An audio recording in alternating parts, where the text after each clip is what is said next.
We're live. Hey, everybody. Welcome back to the Homestead HQ, where we talk about homesteading and preparedness. I am Shelly. I'm Jason. And guys, we thought it would be fun to do a live tonight. It's kind of a pain in the butt recording this and editing it. And honestly, and Shelly will agree with it, I like having conversation. When people put comments, I like reading the comments, answering the comments, and doing stuff like that. It's just a lot more fun, in my opinion. So, but yeah, if you've got a comment, if you're in here, drop a comment, question, snide remark, whatever you want to, and we'll answer it or laugh at it or ignore it, either one. So, but I guess we could do real quick. Vac-Master. I don't know if Vac-Master has any sales right now, but Vac-Master is one of our sponsors. Go check out. Look that up while you're talking. I'll let you know. All right. Go to vacmasterfresh.com. You can always use the code Homestead to get 15% off. I don't think they've got any huge sales because I hadn't gotten an email yet. But like I said, you can always get 15% off by using the code Homestead. And Bill is the first one to comment. Bill wins the comment award for the night. Hey, Bill. So, and wow. Says right now they have free shipping on orders over $150, and they now offer that Affirm flexible payment plans. You know, where you can order it and make 4 payments or something like that. So they have that too. That's a pretty good deal. And really, in today's world, free shipping's a pretty good thing. So, yeah. Forest is here. I've got an apple tree, and I think the top 12 inches died over the winter. Yeah, Forest, if you cut it right now, it's not. What is it? Is it flowering? If it's flowering right now, you probably need to wait until it goes dormant in the fall to cut it. Yeah. Yeah, I would wait. Unless something really. I guess you could cut the dead part of it, and it's not going to hurt anything because it's already dead. But I wouldn't cut below where it's live. If there's a possibility of it, breaking off or something like that to where it falls down and harms the rest of the tree, I'd probably go ahead and cut part of it off, but just don't cut into the live part, and you should be fine. Melanie's here too.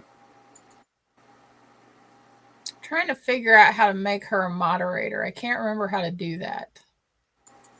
I forgot.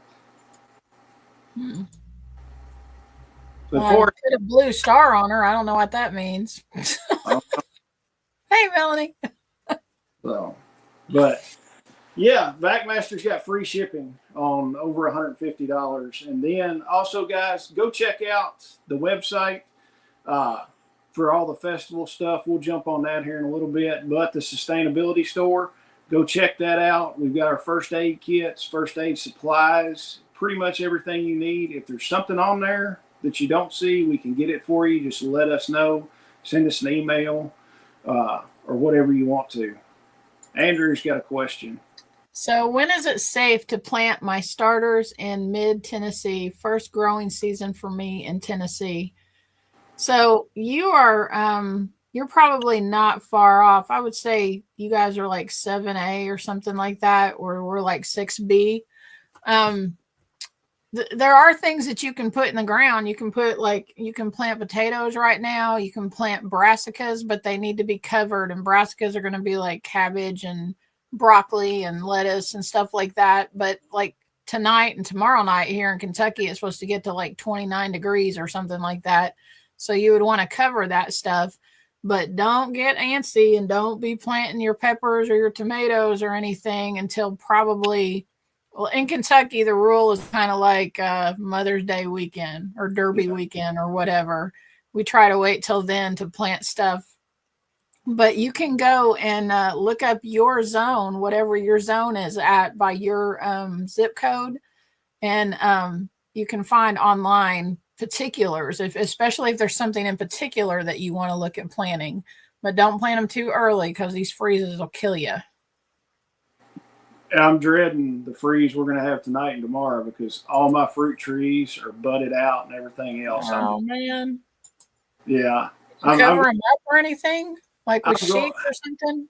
I'm probably going to. Whitney's not going to be happy, but I'm going to grab a bunch of sheets and throw them on the fruit trees. So see, ask her if she's got any old ones before you go grabbing them. I'm just going to grab them. I'll take the consequences. I'll give her some apples and some peaches, and she'll be okay. So Bill said, I made a heck of a haul a couple of weeks ago. My neighbor replaced part of their privacy fence, and the contractor loaded it up and hauled it to my house and unloaded it. I got gate hardware 4x4s. That is awesome. Yeah. Awesome. I love when that happens, right? Oh, hey, Bill, at my place, I'll show a picture of it one day. We've got the firewood shed where I keep all my firewood. I built that. I did the sides. We tore out my dad's old deck, and I used all the deck boards for the siding on that. I mean, they were rough looking and everything, but I'm like, heck, they're still strong. So we used that and recycled those. It makes great siding for that. And Bill responded to Andrew's question. It says, it depends on what part of Tennessee. Here in Jackson, planting starts April 15th. So, yeah, just look up your zone and stick by your zone, whatever it says for that. Leonard Collier says, ready for this cold spell to end from London, Kentucky. Leonard, I agree with you. I'm tired of the cold, but more than that, I am tired of the rain. And I know I say that. I know that rain is a blessing. I know. And, you know, like we're going to have good growing seasons from all this stuff. But where I live in South Central Kentucky, the river that, so like I live, I don't know, probably about 45 minutes from Barren River. And that's kind of our local where we get water from and all that kind of stuff. And that river is normally the level below the bridge is normally about 20 feet down. And like right now, that water is just under that bridge. Yeah. I mean, it's crazy. And they're letting water out of the dam as quick as they can. So to reduce flooding in the whole South Central Kentucky area. I mean, these storms that have hit, it's crazy. I mean, the first night when I was watching Ryan Hall and all those places that were hitting in Arkansas, there was like 20 tornadoes hitting in Arkansas simultaneously. Like, that's crazy. It's absolutely crazy. But we've gotten tons of rain. I'm so tired of the rain. Oh, yeah. Don't get me wrong. I know it's a blessing. I know. Now, Bill, are you in Jackson? Are you in Jackson, Tennessee? If so, I was close to Jackson the other day, and we'll touch on that here in a little while. I ran down to Selmer, Tennessee, where the tornado hit. So we'll get on that here in a little bit. But, yes, I am tired of the rain. Now, I like colder weather more than I like hotter weather. I like my hoodies, and I was like, when I went outside today, I was like, ooh, I get to wear a hoodie most of the day. So, oh yeah, Falmouth is underwater. They evacuated that town up in northern Kentucky. They did like a mandatory evacuation of there. Is that the one that's Carroll County, like up close to the river? Yeah. Okay. Sure yeah, I saw that. My friend Angie sent me videos about that. Oh yeah. I mean, we went last Monday and Tuesday, we went to Cincinnati Reds game. They were playing the Rangers, and Lincoln loves the Texas Rangers. So we went up there, and then I happened to see a video of the stadium, and it's almost got water in that stadium. I was like, I am so glad that we went before all this crap. Wow. So it was fun. That was the first major league game I'd been to in years. So, yeah, Dyersburg got hit with 2 storms in a row. I was down in Selmer when I ran down there. So, Shelly, do you have any awesome news? Actually, I do. All right. And I didn't realize. I thought that this was like, like a one-time thing, but I just Googled it, and apparently it's not a one-time thing, which I'm glad. But let me just start with my news. Okay. Idaho governor, at the beginning of this month, Idaho governor signs bill allowing death penalty for child sex offenders. All right. Yeah. And then come to find out, there are actually several states who have the death penalty for child sex offenders, which has surprised me. Like Oklahoma, South Carolina, Georgia, Montana. I'm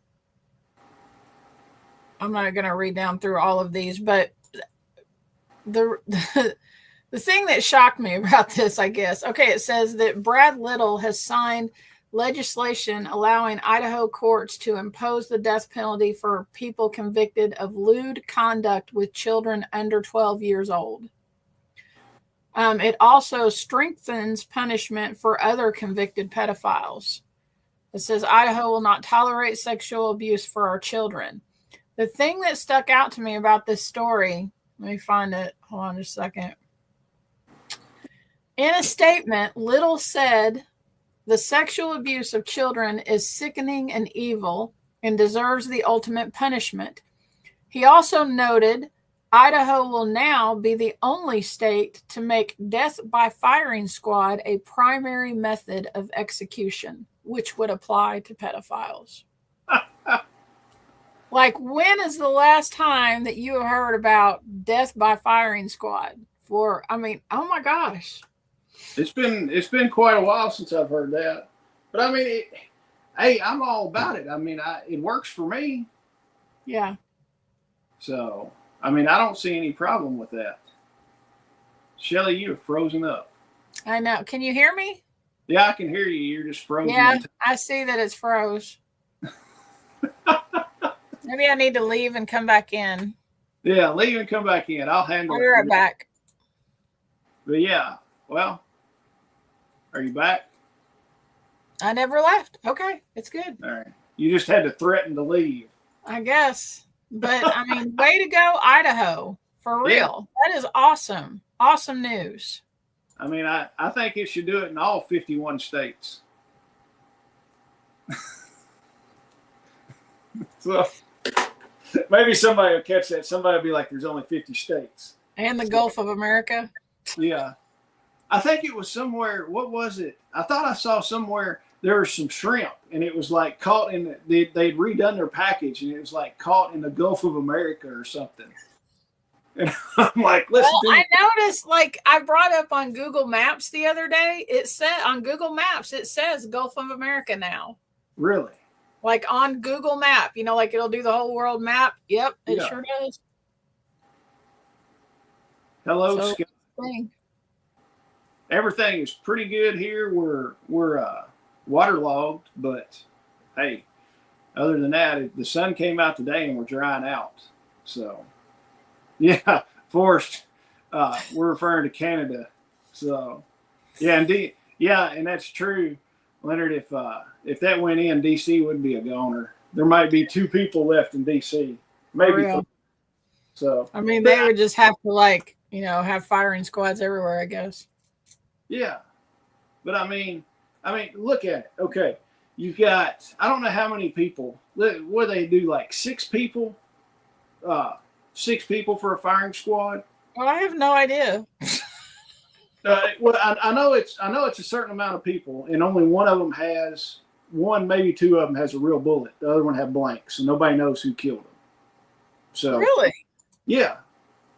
Oh yeah, not everybody has a real bullet. There's only like 1 or 2 people that have a real bullet. So what if the guy who has the bullet misses or doesn't get a kill shot or whatever? I went down the rabbit hole. I watched some video on this, and it's like they used to. Sometimes the guys would just get mean about it, and they would shoot and just maim the guy. They'd like shoot him in the guts or something like that, not in the heart. But economically, even if you armed all 6 of those guys, and let's say on the high end, because the government would be buying the bullets, so you're at like $2 a bullet for a 5.56. So, I mean, it's a cheap way to do it.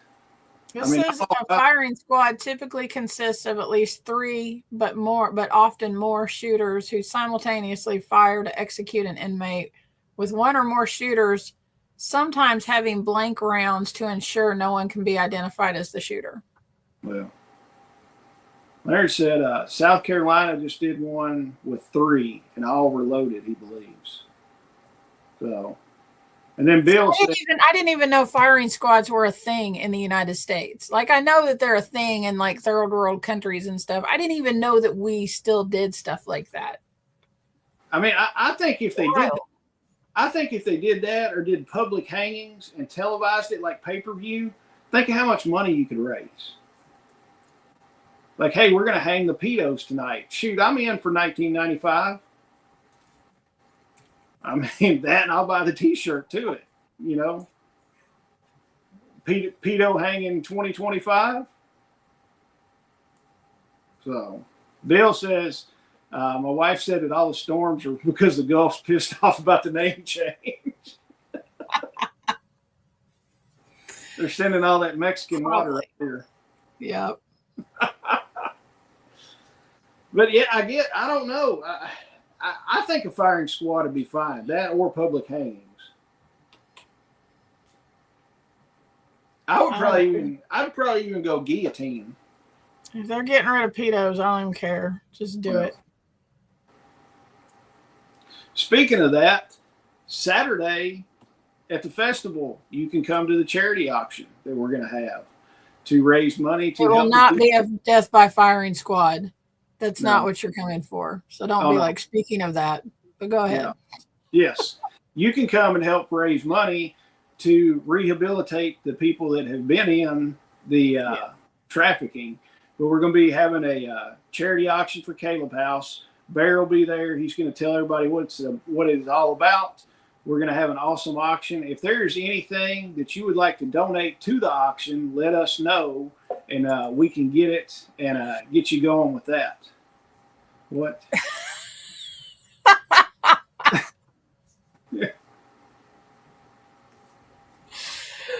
Oh, Leonard, I believe you are our people.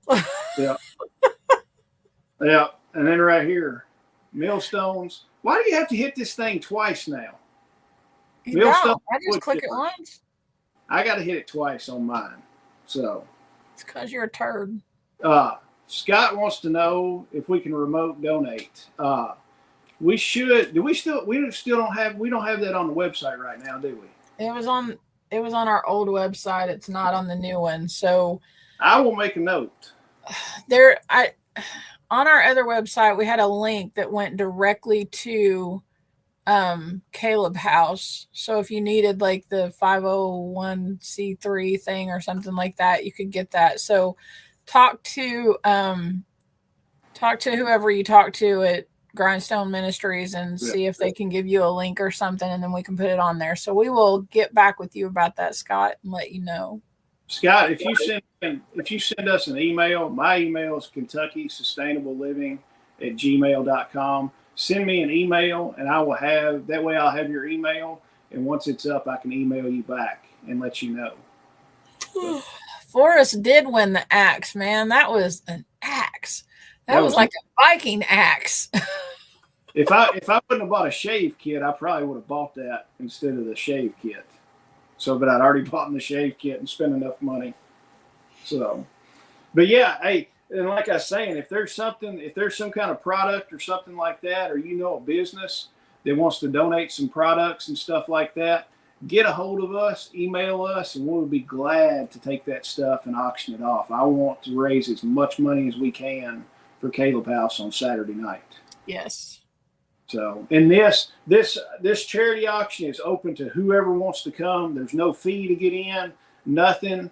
We're going to have a food truck there. If you want to buy food, it's going to be some of the best teriyaki and sushi in Bowling Green, bar none. He will have his food truck there. So if you want to buy food and come and sit down for the auction, you can. If you don't want food, you can come in, sit there completely free, and have a good night with us. So, and if somebody wants to donate a keg of beer, we could have a keg of beer there if we wanted to. Free beer. What about that? So, all right. What? Have we got any other? Is that all the news we had? Yeah. Okay. All right. I thought that was pretty amazing in and of itself. Oh, it is. I mean, maybe we should get that in Kentucky. If we could get rid of Bashir, maybe we could. Well, I think Bashir is going to make a run at Mitch McConnell's seat. Probably. Yeah, because he's all over. He's all over the place now. Let's see. The most damage we've experienced in our area is a car dealership. A shed sells lots and roads flooded and washed a few roads out. We've got all kinds of, I mean, it's here in Kentucky. Oh my gosh. It is, what was it, 537 roads closed or something like that in the whole state. Yeah, there's And a bunch. there's some sinkhole that's opened up over in Bowling Green. Yeah, there's one Fountain Trace subdivision. Yes. Yeah, one of the upper end subdivisions. There's a whole. It took up pretty much the whole road right there. I saw it on TikTok. So what's the deal with that new subdivision that the last time we had a lot of rain it flooded, and now like all of those houses are flooded? And the people that had bought house, like they're all new houses, and they had told them that, oh, that's all fixed and it's never going to flood and blah, blah, blah. And now it's flooded twice in the last year. Do you know what I'm talking about? Yeah. A couple people I know live over there, but I blame the developer and the county building office and planning and zoning on this, because planning and zoning doesn't really care about it. The builders don't really care as long as they can get the money. And then if you can build new houses, then the county doesn't care because they're getting all the tax revenue and they're just screwing the people. So they're just approving all this stuff. They don't care. They're just like, oh, we're going to get more money in taxes off all these new houses and these people moving in. So they're not held accountable. I would love to see, and somebody was talking about it on Facebook, a class action lawsuit against the county. I think they should. Yeah, I mean it. And these are big, high dollar houses. Yeah, I mean you're not looking at little cheap houses. They're nice. They're nice houses, and that's the thing. And the people can't even drive to them. They have to park out on the main road. You can't even get to your house. Well, now Warren County declared a state of emergency, and what that does is frees up government money to where they can spend money without getting approval. They had Scotty's Contracting come in and built gravel pads on top of the road so people could drive back there. They were putting like a foot or two of gravel on top of the blacktop, building it up where people could drive. So it's like, there went my tax dollars on all this rock, all this labor, and then you're going to pay for it again doing that. It's just But I've seen videos of people walking through their house and they're like up mid shin water in their house. Yeah. I mean, it's, oh my God. I can't even imagine what these people are going through, because they're just, unless they do a class action lawsuit, they're screwed. Yeah. And then how many years is it going to take to get any result from that? Oh yeah. And there's no accountability with it. If I went in and jacked somebody's house up, yes, they're going to just come after me and everything like that. But I mean, they've had engineers sign off on this. You can find an engineer. Now, I will tell you this. This is how crappy some of the engineers are. My parents had a piece of property on down the road. 31W, Nashville Road, they're going to make it 4 lanes now, running past where my parents had this property. The state came in, sent my parents a letter that says, hey, we're going to buy this. We need to buy this section of property. And it wound up being, I think, a 1/4 acre or something like that they needed to buy to expand the road. They were going to put in a drainage easement on this. And they bought the drainage easement, and all this water was going to drain through there. And I asked the guy with the state that was in charge of the land acquisition, I'm like, hey, his engineered drawings been done with all this? And I didn't tell him my background. I was like, has this been engineered and all this? And he was like, yes, we engineered it we put the right size culvert in, did the right size calculations and all this. And I'm like, okay. I said, because I don't want it to affect the other 5 acres that my parents own, because we could sell that as building lots later if we wanted to. And he goes, no, it shouldn't affect it. And I said, okay, before we sell this to you, I was like, I want an engineered letter that says, hey, us doing this is not going to directly affect the property value and flood this property. They wouldn't give it to me. And I'm like, why not? He's like, well, they've done the engineering on it. And I was like, if they've done the engineering on it, they need to stand behind it. And they're like, no engineers are going to stand behind that. And I was like, so really it's a big crock of shit is what you're trying to sell me. Yeah. And then I let loose on my background and all this. And he was like, oh, okay. So it's either, but the thing is, you either sell the property to them or they condemn it and take it from you. Yeah. So you're stuck. So yeah, Bill, several years ago, it's probably 15 years ago, the big sinkhole opened up in the Corvette Museum, the big yellow dome part of it. And when you go there now, they have like a whole interactive thing where you can watch the videos and see all that stuff. And there was, they've even got some of the Corvettes that were mashed up, mangled up on display there that were destroyed in that. Yeah. See, Jesus doesn't even like Corvettes. And Sarah, that's fine that you don't have anything to donate. I mean, just starting over, that's perfectly fine. That's not a problem. But if you know somebody that's got a business that might be interested in it, hit them up. Tell them what we're doing. So, hey, Rosie's in the house. Yep. But yeah, I do. I feel sorry for the people that bought those houses and they're getting flooded and stuff. It's awful. Every time I see it, I mean, I'm just, God, my heart goes out to them. I can't imagine. Like, what are you going to do? I mean, and you can't stop making payments on your house. You can't live in it. What do you do? I mean, it's despicable what they've done to those people. Oh, yeah. And I mean, while we're on the water rising and stuff like that, anybody, and I just talked to my mom about this because my parents have, I think, 3 acres where they live at. And usually when we get a big rain, there's a field down there that holds a little bit of water, but it's gotten up more and more.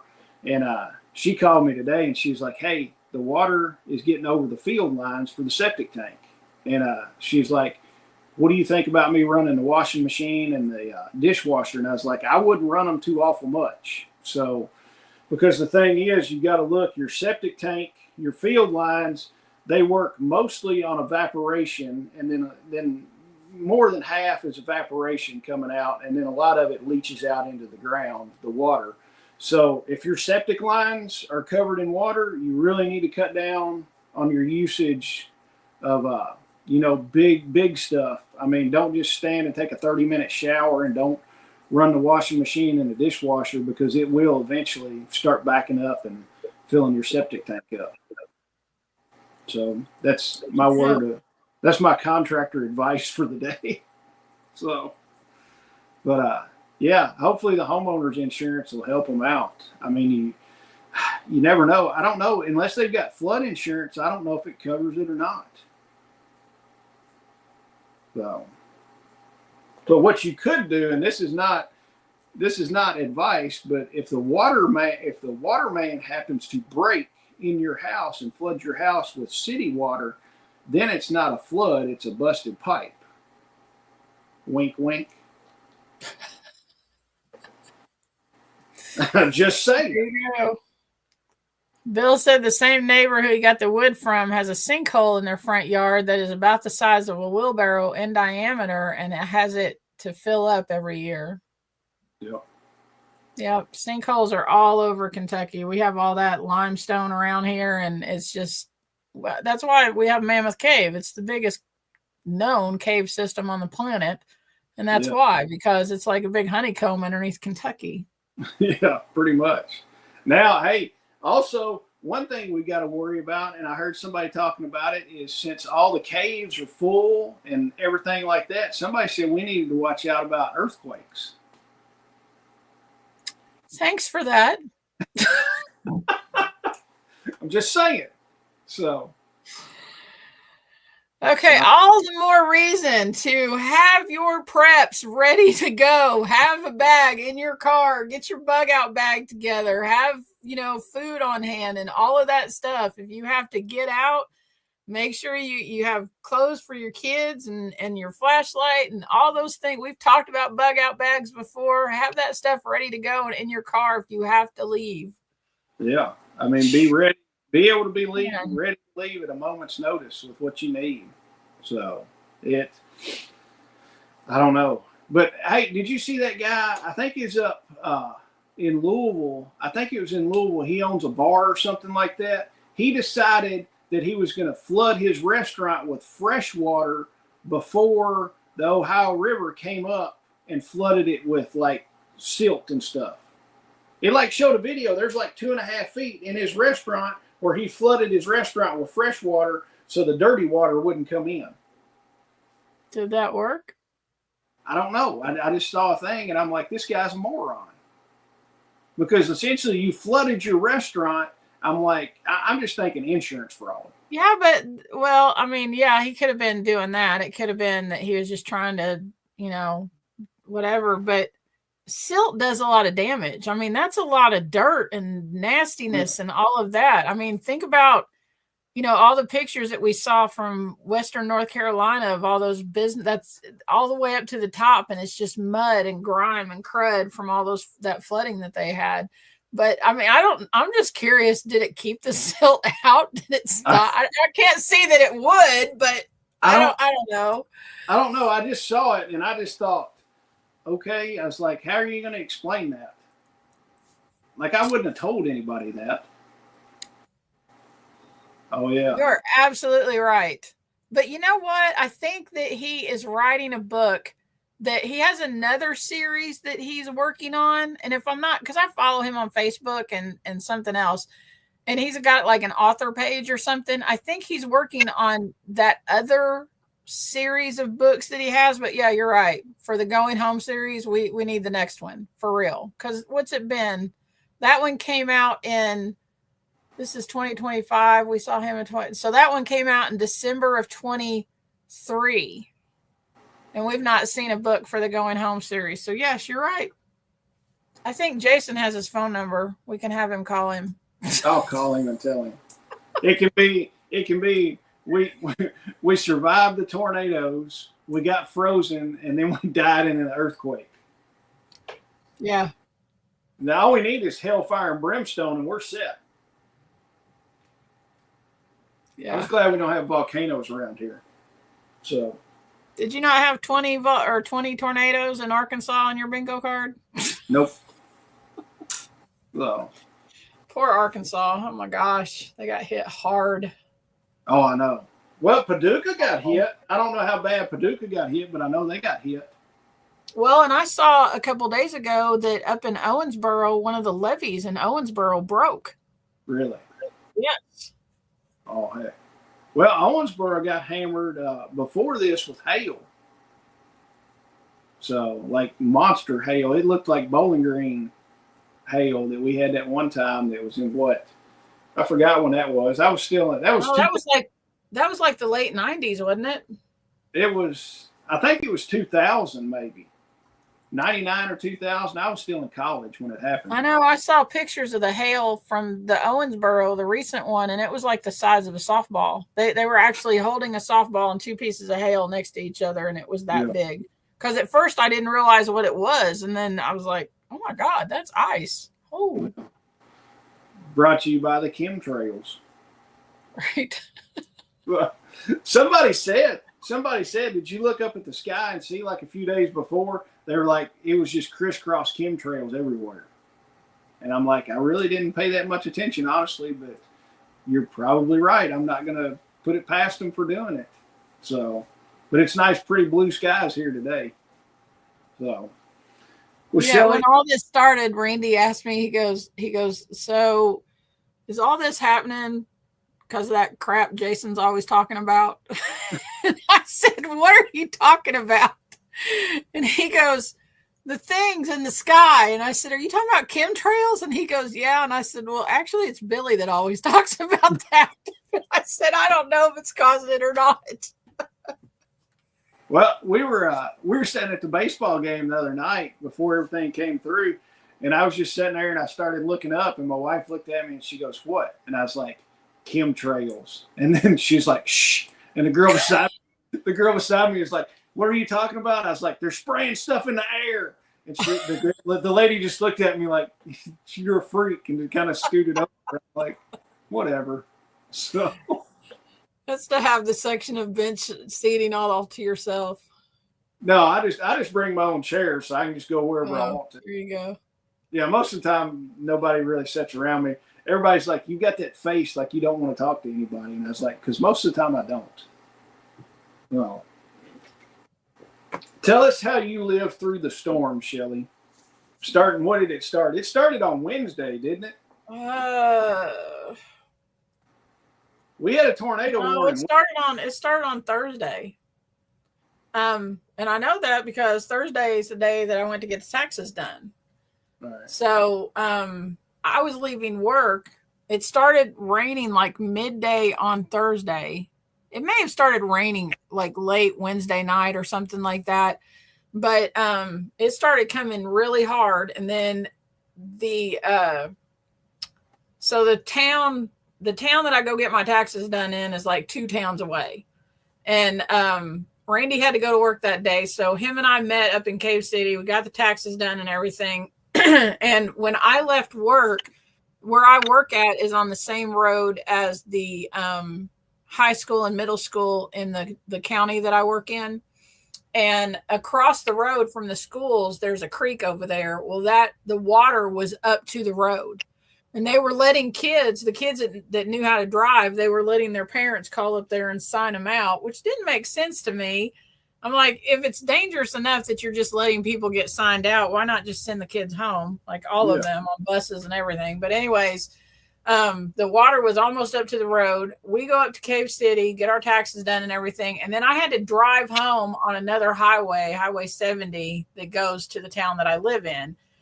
And there were several places that the water was up to the road, but not at the road yet. And so you're right, because the night before, it was Wednesday night, there were trees all over 70 when I was driving home, State Road 70. And so they had said that they thought that there was a tornado or straight line winds that had come through like Highsville on Wednesday night. So you're right, the storms did start then. And so there was trees down, water was flooded and everything. And then, but I made it home okay. I didn't have any problems. So that night it rained, went to work on Friday. It was still, things were starting to flood, but it wasn't real bad. There wasn't any place that I couldn't get through with my truck. But so Saturday, Randy and I get up, and there's this place up in Cub Run that I wanted to go visit. And so we start heading that way, and it's probably an hour from us.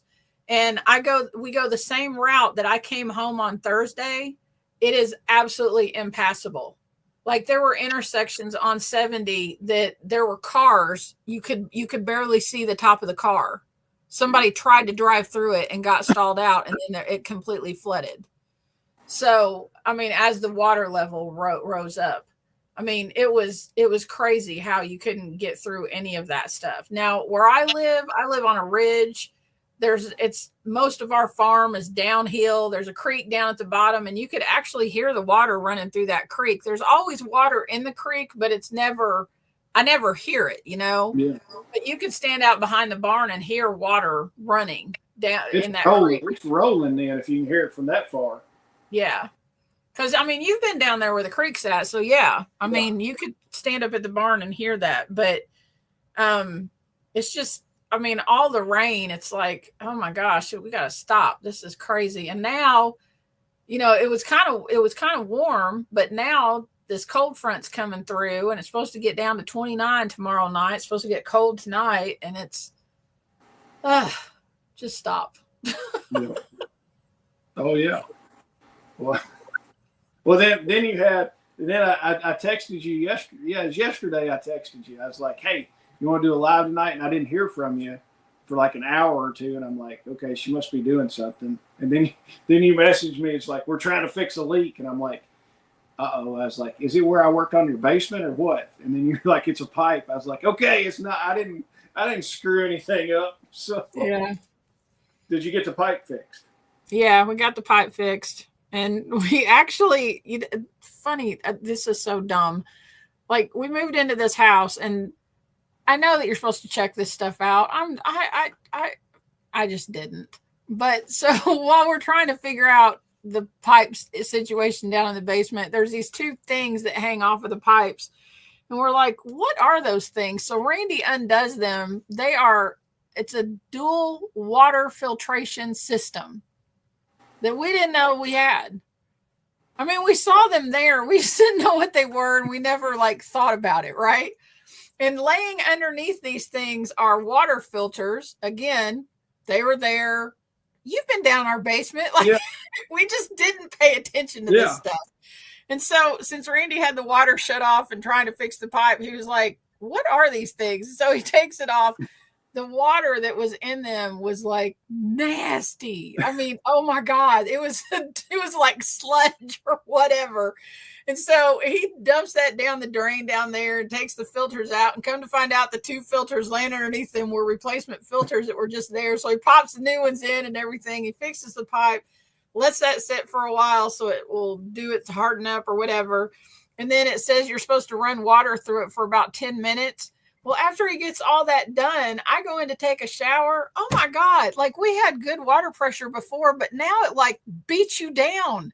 And the water tastes better and everything. I'm thinking, so I take the paper from the filters and I'm looking up. I'm like, okay, how often are we supposed to replace this and all this kind of stuff? It's supposed to be replaced every 4 months. We've been here 4 years. Well, you got a good run of those, didn't you? So now we know that we have this dual water filtration system or whatever that works really well, I guess. And now I got to figure out where to buy the filters for it so we can replace those. I told Randy, I said, sometimes we are just dumbasses. I mean, seriously, what's the deal?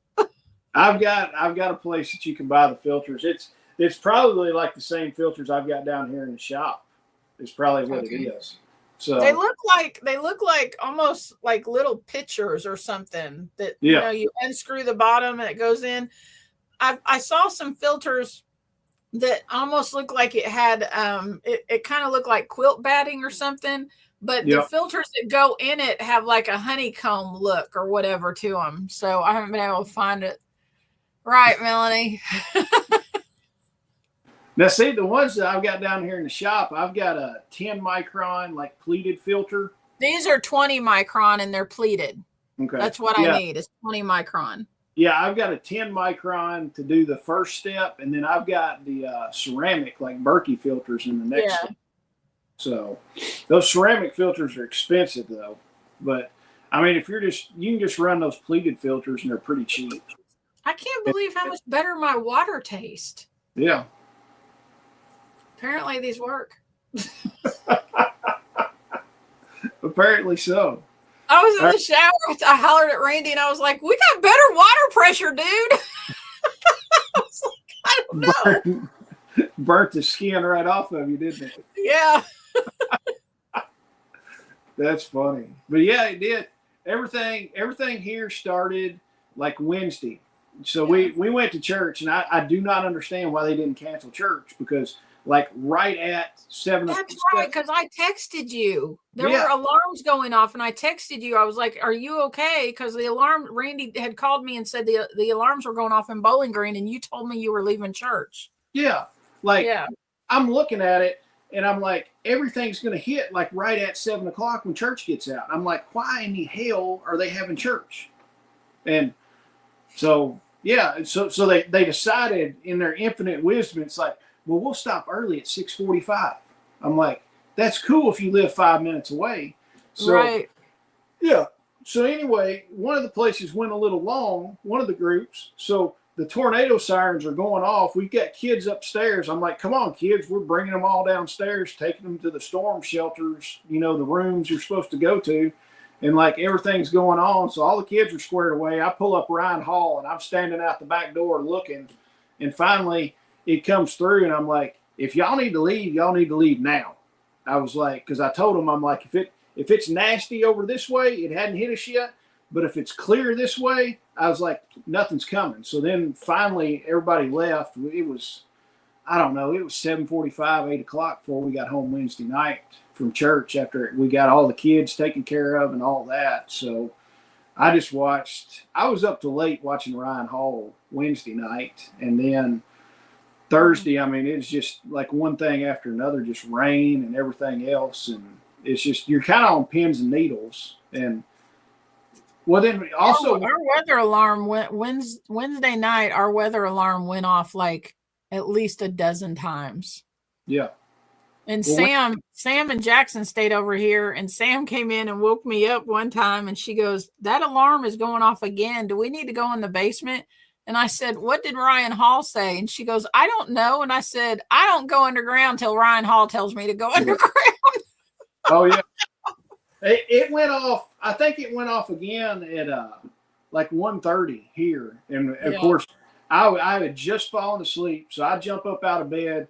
Whitney and Lincoln are like, "Let's go." So we're going down in the basement and hang out in the basement for a little while. But it was just crazy for a while. And I mean, really, I think we had a couple more warnings or something like that up until like Saturday, and then Sunday was pretty much just kind of rain and thunderstorms and everything like that.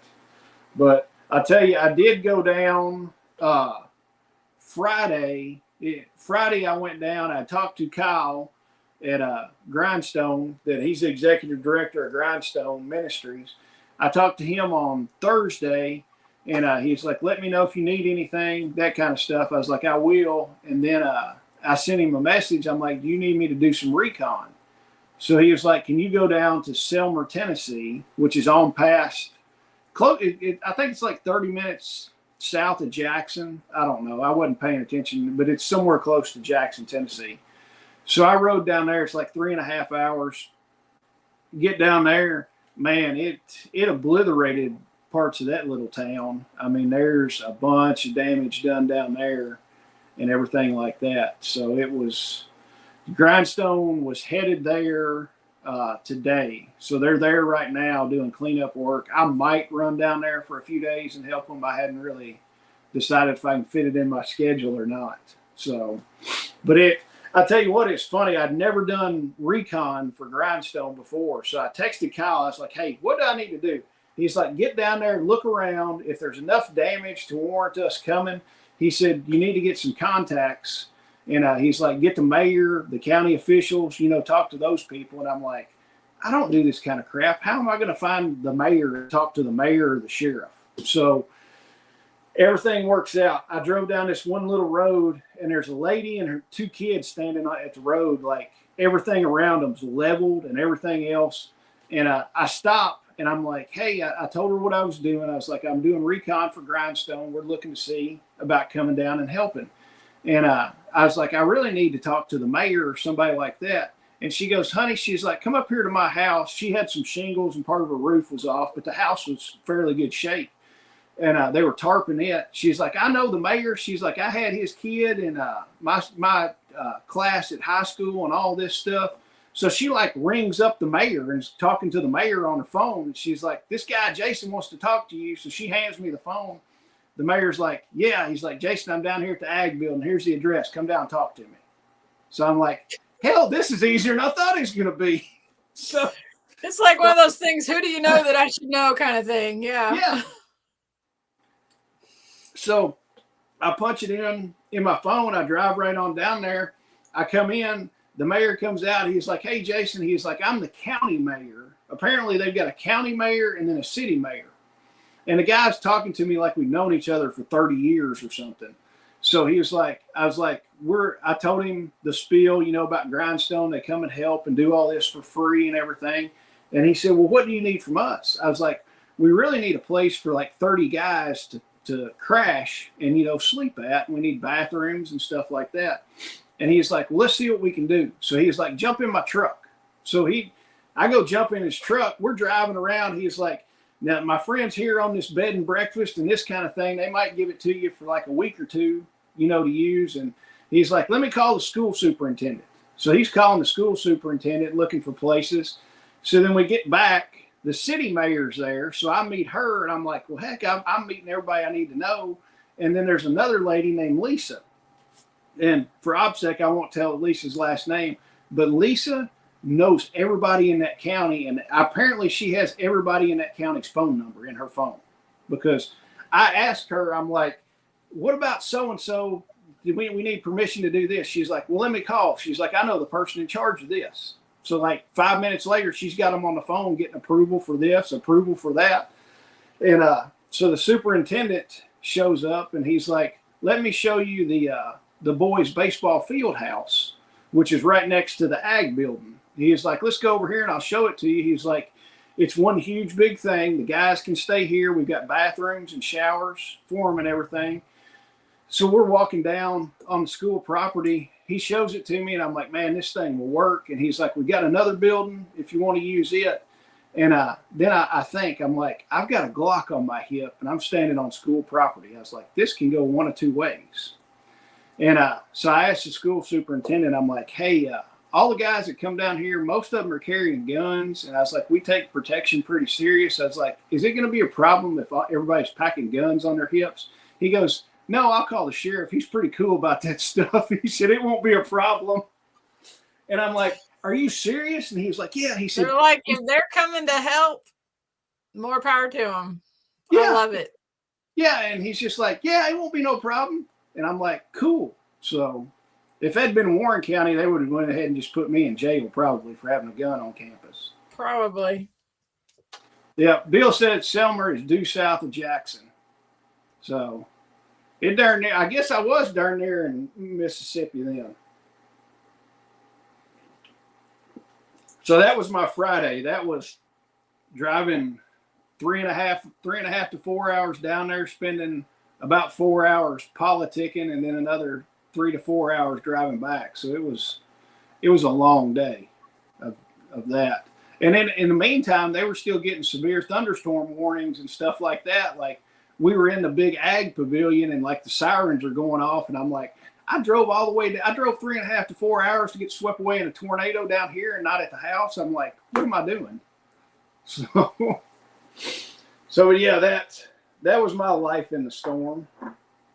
But now it's over with, and now we're going to get a frost. Yeah. So I don't know. What else? Tell everybody about the festival. We have got some freaking awesome workshops.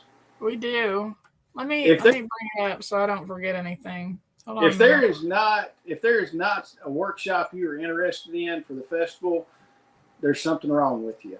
And hey, also while Shelly's pulling it up, anybody that purchases tickets in the month, what month are we in? We're in April. April. All right. In the month of April, everybody that purchases tickets in the month of April is registered to win a Refuge Medical class that they're putting on. So we're going to do at the end of the month, everybody that's bought tickets will be entered to win a spot in one of the Refuge classes for free. I feel the same, Bill. Yep. Like Randy keeps saying, he says, I think we're officially old. He's like, my grandma used to sit around watching the Weather Channel all the time when stuff was happening. And he said, we sit around and watch Ryan Hall every time a storm comes up. I get it. I got tired of making sure my iPad or my phone was charged, so I just pulled him up on the TV. Yeah, we watch it on TV. Yeah. Yeah. Okay, so our speaker lineup, we've got some pretty awesome speakers coming to talk to y'all. TJ Morris, which is Bear Independent. He's going to be there. William Bond is a speaker. Dr. Trevor Wilkins, who deals with, he is oh, my brain just stopped. He's a head doctor. Yeah, head doctor. He helps people with anger, trauma, PTSD specialist. He's dedicated to serving safety professionals, military personnel, and adults with childhood trauma. Then we've got Jay Addison. He's coming to speak. We've got Brian and Susan Dudley from SMB Homestead Radio coming to speak. We've got Eric Anderson and Dylan Searcy from Chronically Healthy. They're coming back. Jeffrey and Elizabeth Banks, they're going to be there talking about herbal stuff. We've got Jeff Smith. If you've been to any of our festivals, you know who Jeff is, the Everyday Prepper. And then we've got Suzanne Shires, Finding Salt in the Wild. She's going to be talking about that. And we also have Barbara Sue Kowalski that's going to be talking about your preps as far as like flour and all of that kind of thing. Let me go back up here. Hold on just a second. Now, our workshops, just like Jason said, if you can't find a workshop at this festival, I mean, we've got everybody doing everything. So we've got Jane Clark, who's going to be doing a sourdough workshop. We've got Leslie Gossett, who's going to be doing an herbal workshop and an herbal, like a foraging walk. We've got Jennifer Sparkman, who is she's the owner and operator of Our Shepherds. It's a premier kennel that's specializing in set apart Dutch Shepherds and canine training. So she's going to be talking about that stuff, about family protection and all of that. William is going to be doing another composting workshop. We've got Matt Wilkinson coming back to do a chicken processing workshop.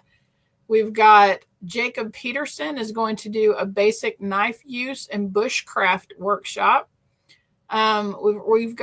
We're going to have a sausage making workshop and a bacon. It's going to be sausage and bacon making workshop. Greg Skeens is going to be doing cast iron cooking and care workshop. We've got Lawrence McCoy coming back to do canning. Bruce DeVries is going to be there teaching how to do biochar on the homestead and why you need it on your homestead.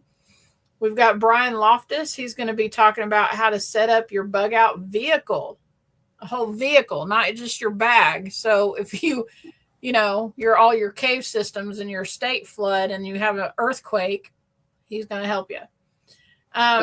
Look, LP showed up and is talking about bacon. Hey, bacon, yeah. LP, you need to come back out in July. Yes. We've got Dayton Bernique. Am I saying that right? Dayton Bernique. It's close enough. Okay, he's going to be doing lock picking 101. Never know when you might need that. Restraint, breaching, and escape. So I guess that's like getting out of handcuffs, maybe. I don't know. Let's see. And then Suzanne Shires is going to also be doing fermenting wild and domestic foods for health and wellness. I'm telling you, fermenting is like if you're trying to heal your gut. And I mean, I have like seriously gone down this rabbit hole of gut health and all of that kind of stuff. You've got intermittent fasting that helps with gut health. Learning how to ferment your food so you're feeding that healthy gut biome, and your gut is key to everything in your body working correctly. So come and hear what Suzanne has to share about, fermenting foods and helping you get a healthy gut. And it seems like, I feel like we're missing a couple. Is that everybody on there? I think Barbara Sue and Mary Beth are going to do something too. What's that? Yeah, they're talking about making kind of like the quick way, like Mary Beth's going to talk about how to make fruit juices, and Barbara Sue is going to talk about, making like how to make mayonnaise, how to make mustard, all of that. If you don't have it in your fridge, the things that you can throw together to make those things. So they're just going to do a workshop about that. Oh, there you go. Yeah. Rosie, that's a great idea. Did you get William? William's going to be making compost. Yeah, I said William. All right. Absolutely, Bill. Bacon makes everything taste better. Yeah. Even bacon on top of bacon makes it good. Did you see the picture that I posted on Facebook, the cup that my sister-in-law got me? No. It has a big pig on it, and it says, "Praise the Lord." Oh. I've seen a shirt. I love it when people know, like they see stuff and they're like, "Oh my God, Shelly needs this." Absolutely, I do. Oh, yeah. It's like a Lincoln shirt. It's Rice's Hams down in Mount Juliet. Did you see that shirt he had? It's got a pig on the back, and it says, "I like pig butts and I cannot lie." Oh, Randy's got a shirt that says that too. Yeah.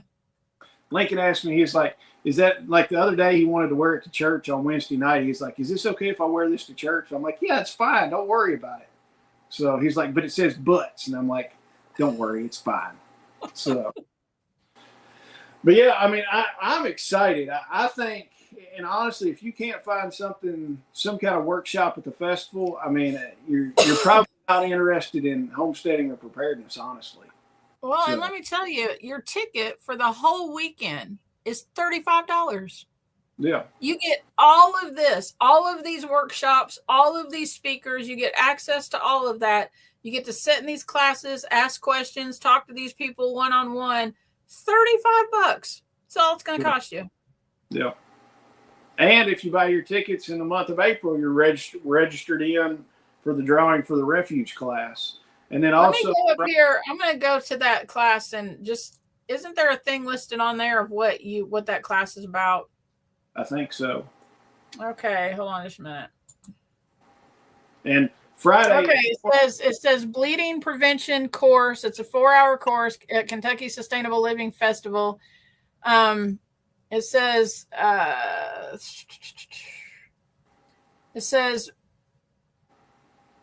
we decided to do a 4-hour class focused on the M inside of the March algorithm. Yeah. In this course, you will be empowered with the knowledge of how to apply manual pressure to an artery, wound pack a junctional wound, I guess that's in a joint or something. Yeah. Successfully apply a tourniquet to both yourself and others, covering the different types of tourniquets. The class will also learn the importance of carrying medical kit on their person through real life testimony and through applied knowledge. There's multiple instructors with capability and proficiency. It's going to be a great class. It's taught by Refuge Medical. You buy a ticket in the month of April that enters you for our drawing that we're going to do, I guess maybe the 2nd or 3rd of May. But we'll do a drawing and you may win this class and you can go to it. And honestly, that class, pull it up, regular price on that class. They've got another bleeding prevention that they do in Oklahoma. And I forgot. Let me go to there. Let's see. Honestly, the price that they're charging at our festival is, I think, close to half price of what it usually is. So that is bleeding prevention. So at ours, it's $200. The refuge responder class is usually $449, but that's an all day. Yeah. I think it's somewhere around half of what it usually is. Yeah. I'm really excited about them coming. It's going to be a good weekend. And especially if you buy your tickets right now and then you're registered into the drawing.